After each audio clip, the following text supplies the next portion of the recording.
اعوذ باللہ من الشیطان الرجیم، بسم اللہ الرحمن الرحیم۔ السلام علیکم خواتین و حضرات، آپ دیکھ رہے ہیں دا نالج ٹی وی اور میں ہوں بابرا شیراز۔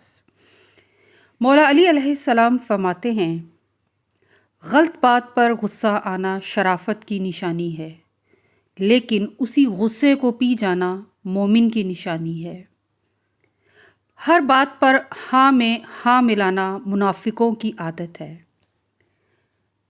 3 چیزیں ایمان کو تباہ کر دیتی ہیں: امیروں کی محفل، عورتوں کی صحبت، جاہلوں سے بحث۔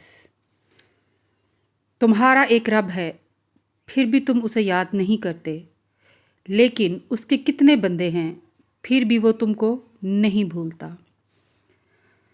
جس کو تم سے سچی محبت ہوگی وہ تم کو فضول اور ناجائز کاموں سے روکے گا۔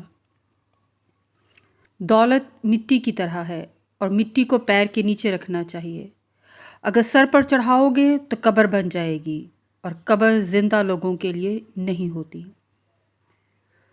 محبت سب سے کرو، لیکن اس سے اور بھی زیادہ کرو جس کے دل میں تمہارے لیے تم سے بھی زیادہ محبت ہے۔ خوشی انسان کو اتنا نہیں سکھاتی جتنا غم سکھاتے ہیں۔ طبیعت کی نرمی اور سخاوت انسان کو دشمنوں کے دلوں میں بھی محبوب بنا دیتی ہے۔ دوستوں کے غم میں شامل ہوا کرو ہر حال میں، لیکن خوشیوں میں تب تک نہ جانا جب تک وہ خود نہ بلائیں۔ اپنے بہترین وقت کو نماز میں وقف کرو، کیونکہ تمہارے سب کام تمہاری نماز کے بعد قبول کیے جائیں گے۔ جو شخص سجدوں میں روتا ہے اسے تقدیر پر رونا نہیں پڑتا۔ دوست کو دولت کی نگاہ سے مت دیکھو، وفا کرنے والے دوست اکثر غریب ہوتے ہیں۔ نماز کی فکر اپنے اوپر فرض کر لو، خدا کی قسم دنیا کی فکر سے آزاد ہو جاؤ گے اور کامیابی تمہارے قدم چومے گی۔ اپنا سر اونچا رکھو کہ تم کسی سے نہیں ڈرتے، لیکن اپنی نگاہیں نیچی رکھو تاکہ پتہ چلے کہ تم ایک باعزت گھرانے سے تعلق رکھتے ہو۔ اس سے ضرور معافی مانگو جسے تم چاہتے ہو، اسے مت چھوڑو جو تمہیں چاہتا ہے۔